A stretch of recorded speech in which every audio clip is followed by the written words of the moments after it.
एक शब्द भी कान में पड़ गया हो तो जगाने के लिए पर्याप्त।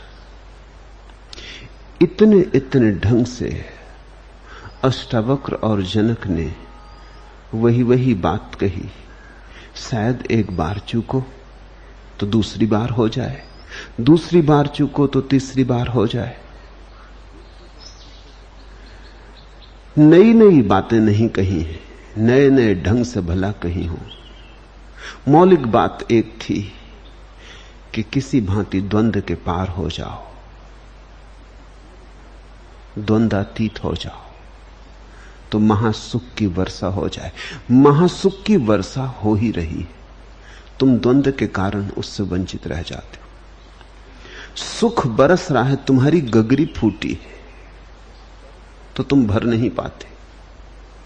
तुम कहते हो सुख क्षणभंगुर है, गगरी फूटी हो तो पानी क्षण भर ही टिकता है। दोष पानी का नहीं, दोष गगरी का है। गगरी न फूटी हो तो पानी सदा के लिए टिक जाए। अमृत बरस रहा है, एक क्षण को भी उसकी रसधार रुकती नहीं, अखंड है उसकी रसधार।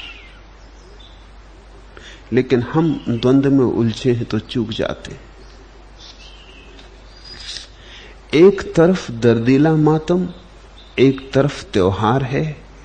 विधना के बस इसी खेल में यह मिट्टी लाचार है। एक तरफ वीरान से सकता है, एक तरफ अमराइयां, एक तरफ अर्थी उठती है, एक तरफ सहनाइयां, एक तरफ कंगन झड़ते हैं, एक तरफ सिंगार है। विधना के बस इसी खेल में यह मिट्टी लाचार है। उस नगरी मेला जुड़ता है, नगरी यहां उदास है। उस बगिया पतझार बसा है, इस बगिया मधुमास है। उस मजार पर दीप नहीं तो इस पर हर सिंगार है। विधना के बस इसी खेल में यह मिट्टी लाचार है। लुटता कभी पराग पवन में, कहीं चिता की राख है। किरण जादुई खड़ी कहीं पर, कहीं वितप्त सलाख है।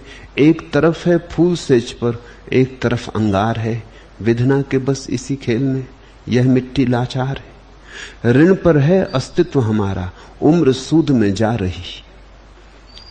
जब सब हिसाब देना होगा, घड़ी निकट वह आ रही। हाय हमारी देह सांस क्या, सबका सभी उधार है। विधना के बस इसी खेल में यह मिट्टी लाचार है। दुखी दुख ज्यादा है जग में, सुख के क्षण तो अल्प है। 100 आंसू पर एक हंसी, यह विधना का संकल्प है। उस अनजान खिलाड़ी की तो बहुत निठर खिलवाड़ है। विधना के बस इसी खेल में यह मिट्टी लाचार है। ये जो दो में बटा होना है, इसको तुम विधि पर मत टालो। तुम्हारे गायक, तुम्हारे विचारक, तुम्हें सांत्वना देने वाले लोग इसे टालते कि ये विधि का खेल है। ये विधि का खेल नहीं, समझो ये तुम्हारा ही बनाया हुआ जाल है। कोई तुम्हें बांट नहीं रहा है, तुमने बंटने का निर्णय कर लिया है। तुम ही उत्तरदायी हो, कोई और नहीं। इसलिए तो अष्टावक्र कहते हैं कि श्रवण मात्रेण। समझो, अगर किसी और ने तुम्हारे जीवन को खंड खंड किया हो तो तुम अखंड ना कर सकोगे। जब कोई और खंड खंड करता है तो तब ही होगा अखंड। जब वही अखंड करेगा, तुम्हारे किए क्या होगा। किसी ने तुम्हें गाली दी और तुम कहते हो कि मैं इसलिए दुखी हो रहा हूं कि उसने गाली दी, तब तो तुम अपने दुख के मालिक ना रहे। जब वो गाली देना बंद करेगा तो शायद तुम दुखी ना हो, लेकिन वो गाली देना बंद करेगा ये तुम्हारे हाथ में नहीं। लेकिन किसी ने गाली दी और तुम दुखी ना हुए, या दुखी हुए तो भी तुमने जाना कि ये दुखी होना मेरा ही निर्णय है। गाली आए और जाए और मैं बिना दुखी हुए भी रह सकता हूं, अस्पर्शित, तो तुम मालिक हो गए। अब दूसरे के हाथ में कुंजी ना रही तुम्हारे जीवन की। नहीं, विधि पर मत टालो।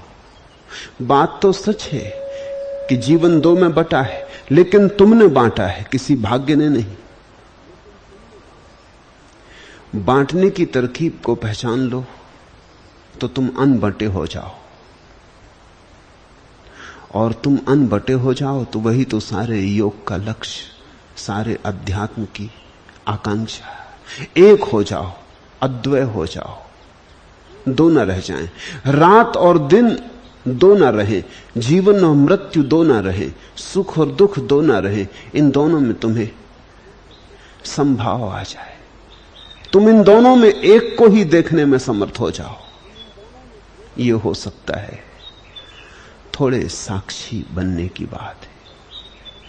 सुख को भी देखो और देखते क्षण में सिर्फ देखने वाले रहो, उलझ मत जाओ, तादात्म्य मत कर लो। ऐसा मत कहो कि मैं सुखी हूं, इतना ही कहो कि सुख होता है और मैं देख रहा हूं, और मैं देख रहा हूं, और मैं देख रहा हूं।